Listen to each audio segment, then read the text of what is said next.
একদিন আসবে এমন যেদিন এই সঞ্চিত ধনরাশি সোনা দানাগুলি জাহান্নামের আগুন দিয়ে জ্বালানো হবে,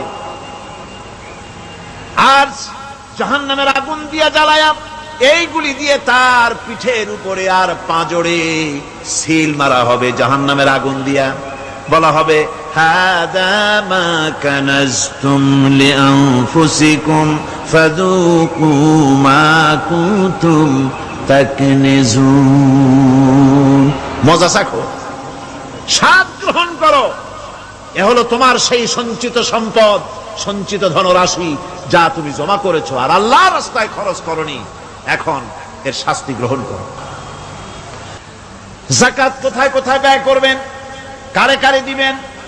আল্লাহ রাব্বুল আলামিন বলেন ইন্নামাস সাদাকাতু লিল ফুকারাই ওয়াল মাসাকিন ওয়াল আমিলিনা আলাইহা ওয়াল মুআল্লাফাতি কুলুবুহুম ওয়া ফির রিকাব والغارمين وفي سبيل الله وابن السبيل فريضة من الله والله عليم حكيم। সূরা তাওবার মধ্যে আল্লাহ পাক যাকাত কোথায় কোথায় দিবেন খাতগুলি আল্লাহ বলে দিচ্ছেন। কোন আলহামদুলিল্লাহ। যেখানে সেখানে যাকাত দেওয়া যাবে না। যাকাতের জন্য খাত হচ্ছে 8টা। যাকাতের জন্য খাত কয়টা?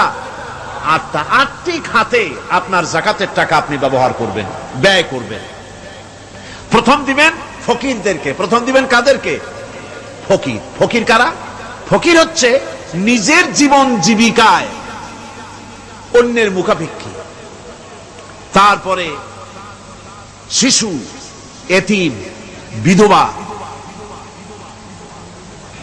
জীবন চালানো খুবই কষ্টকর, অভাবগ্রস্ত লোক, এরা হচ্ছে ফকির।